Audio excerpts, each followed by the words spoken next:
Nik, hainbat urtetan pistolari lotuta egon ondoren, damu dut. Alaibitez egunkariak betetzen dituzten ipurdi gorriko mandrileak, topa egin dezate jatetzeak betetzen dituzten mohoko okerreko demokratak, dantza egin dezate putatxeak betetzen dituzten kolore guztietako txakurrek. Tengo miles de discos en casa, pero fíjate, no, nada, porque mi vida ha sido, quiero decir, si miro para atrás, mi vida yo creo que ha sido fundamentalmente, yo qué sé, almacenar discos, porque es lo que más he hecho. Quiero decir, tengo la casa llena, pero quiero decir, lo que más me ha interesado en esta vida ha sido la música. Y Xavier, ¿cómo se dispara tu creatividad? Porque claro, son varios campos los que abarcas, ¿no? Como poeta, como escritor de novelas, también como compositor de canciones, porque ya creaste Ertzaina junto con Josu Zabala allá por el año 1981 más o menos. Sí. Me acuerdo que por aquel entonces nos vimos y venías de Inglaterra. Sí, me hiciste la primera entrevista que me han hecho en mi vida, me la hiciste tú. Sí, que formabais parte de Ertzaina, y bueno, me quedé alucinado lo que contabais Josu y tú, ¿no? Por aquel entonces eras Gama. Sí. No sé si todavía te sigue llamando algún Gama. No, esto me llamaban en Vitoria, sí. Sí, bueno, hay que decir que eres vitoriano, por supuesto. Sí, pero ya hace muchos años que no vivo en Vitoria y entonces ya nadie sabe que me llamaban así y ya nadie me llama así. Sí, bueno, me dejasteis, vamos, noqueado cuando Josu y tú me estáis contando vuestras ideas sobre la música. Acabas de llegar de vivir el punk en Inglaterra y aprendiste euskera justamente para meterte en un grupo punk. Sí, bueno, no, para meterme en un grupo punk no, para formar Ertzaina, porque yo cuando vine a Inglaterra ya venía con el nombre en la cabeza. O sea, yo quería montar un grupo que se iba a llamar así y vamos, sabía que lo quería montar con Josu Zabala, entre otras cosas porque era el único que conocía, que sabía algo de música o tocaba o le interesaba la música. A todo el resto de gente que yo conocía en Vitoria a nadie le interesaba la música, lo mínimo, lo más mínimo, y entonces, bueno, pues era como una lección bastante obvia para mí porque no conocía a nadie más, entonces... Gerroka ordunetzen oso gauza onartua. Ez euskaldunen artean, ez erdalunen artean ere ez. Baina batez euskaldunen artean ez... Zea arrotza ikusten zen, ez? Kanpotik zetorkigun edo zekarki duten zerbait, eta orduan susmo txarra zegoen, rokarekiko.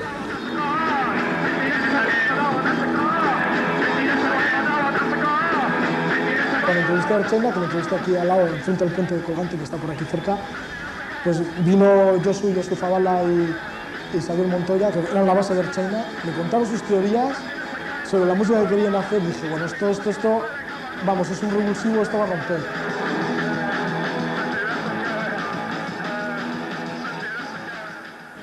Orduan nik, ez dakit, 15 urte horietan, netzako musika gauza dakit nola zen.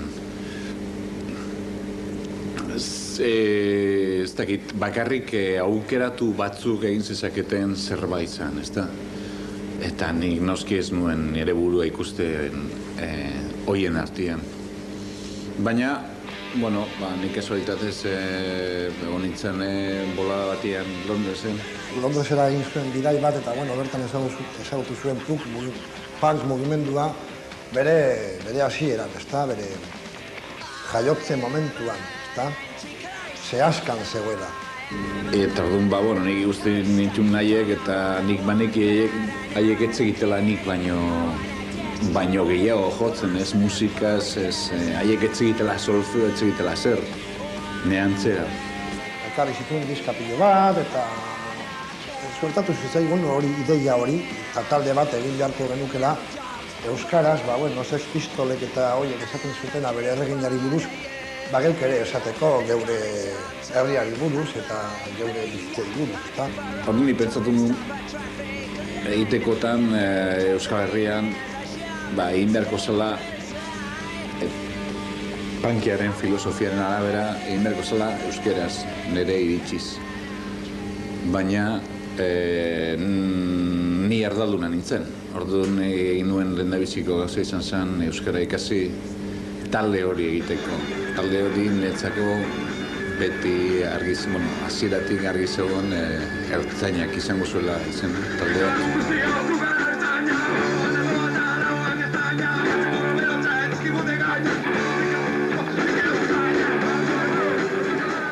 punk inglés se convirtió en la fuente de la que bebieron numerosos grupos. Había, además, muchos paralelismos entre los problemas políticos, económicos y sociales de Inglaterra y los de Euskal Herria. Criticar la sociedad en la que vivían era el objetivo tanto de aquellos grupos como el de estos. Gu entzuten genituen taldeak, The Clash eta olako taldeak ziren, ezta? Nolabait, talde militanteak zirenak edo behintzat, ez jarria kritikoak zituztenak, ez bakarrik musikarekiko. Eta orduan, guretzat horiek ziren, gure burua izpi hortan ikusten genuen, hortan begiratzen genuen, eta noski guk hori egin nahi genuen. Dieron unos cuantos conciertos, siendo Josu Zabala y Xavier Montoya los líderes del grupo. Pero antes de que llegara la oportunidad de grabar la maqueta y posteriormente el disco, el cantante Gama dejó el grupo. Bueno, nik taldetik kanpo gelditu nintzen. Noski, nik taldetik kanpo gelditzea garai hartan ez hitzaidan bate gustatu. Baina, orain, momentu honetatik ikusita, eskertu beharko nieke. Kanpoan taldetik kanpo guztiez. Bestela, ni pensatzen dut jarrituko nukela talde hortan, musika hortan. Eta horri esker, izan nuen aukera beste jende batzuk intopoiteko eta niretzat askoz interesgarriagoa zen beste proiektu batean. Emeaken alegia.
Y luego con el tiempo pues formasteis también en EMEAC, que, sí, que quedaron 5 discos que han quedado ya un poquito para la historia, discos de culto dentro del rock en euskera, ¿no? Por aquel entonces no hacíais nada parecido a lo que se escuchaba por aquel momento. No, entonces sufrimos mucho porque era la época del rock radical vasco y nosotros nos veían como pues no sé cómo, pues como una cuadrilla de, no sé, de mariquitas, por decirlo entre comillas, claro.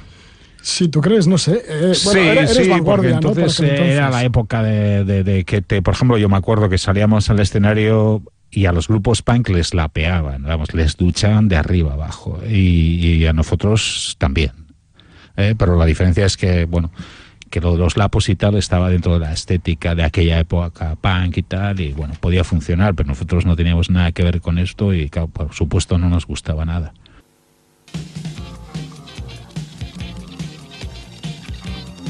Estaban fuera del denominado rock radical vasco. Aun siendo de la misma época, sus fuentes musicales eran completamente diferentes. A la postre, sin embargo, han tenido gran influencia en la música vasca. EMEAC comenzó como un proyecto experimental de Kaki Arcarazo, Ángel Catarain y Xavier Montoya. Un poco más tarde se les unieron Ángel Valdés y los hermanos Irazoki. Y poco a poco se fue configurando la personalidad del grupo. EMEAC era un grupo pues, mucho más rico en mil vueltas de riqueza, en matices musicales y de cómo entendía las letras. El pequeño mercado vasco no podía llegar ahí, es la vanguardia, como quien dice, entonces la vanguardia siempre va sola, ¿no? Va abriendo, ¿no? Y entonces no vendieron, era un grupo un poco maldito, que tenía una gran prensa, pero no vendía, como pasa en estos casos, ¿no? Y que al final ha sido reconocido pues, por los hechos de Negu, la gente, pues yo qué sé, desde BAP o Diablo hacia Tuetán. EMEACen harrera beti izan zen oso antzekua. Kritika izugarri onak eta salmentak izugarri txarrak. Diska baten bat kenduta barkatu amauztu. Desiente, guretzat izugarri izaldu zena. Guretzat, noski, beste batzuen aldamenean, oso gutxi ere bai.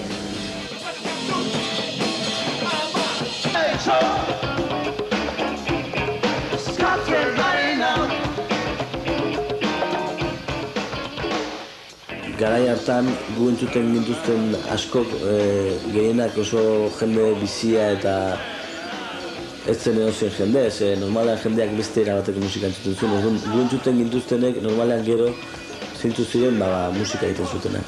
Musiko asko eta asko gaurrengoak garai hartan zian gure jaialitara jotun zianak de kulto ez.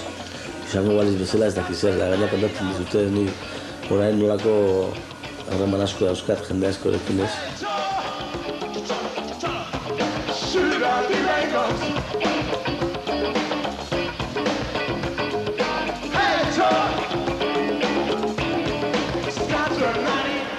Marcha Taborroca yo creo que vino bien a ambos lados, ¿no? Por una parte a HB, porque así un poco acaparaba los votos de una parte de la juventud, sobre todo esa juventud rebelde, anarquista en contra del sistema, en parte de esos votos, y por otro lado les vino muy bien a los grupos porque así actuaban y se daban a conocer en cantidad de pueblos que nunca habrían llegado, ¿no?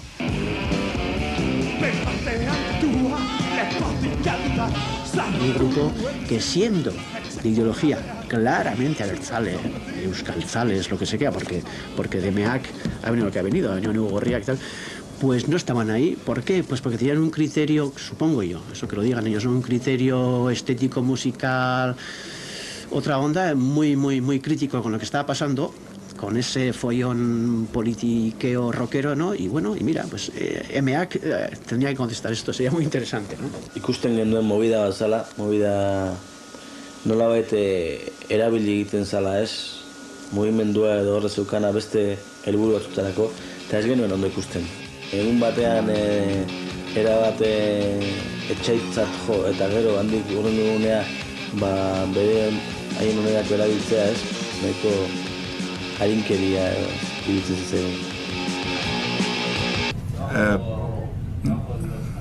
Ez da egin nola zan, nik ez dut inoiz arrakaresterik izan, ez gaztean nintzenean, ez orain, orduan jende gazteak eta jende zaharrak modu berean hartzen dituzte kantuak, eta duela 20 urte horrela hartzen zituzten, duela 10 urte ere bai, eta orain antzera. Orduan, nik ez dut inoiz arrakastan dirik izan, ez dakit hori zer den, beraz, bueno, nire bizitza ez da aldatu, azken 30 mar. Tan hasi nintzenetik orain arte, ez dut inoiz arrakasterik izan.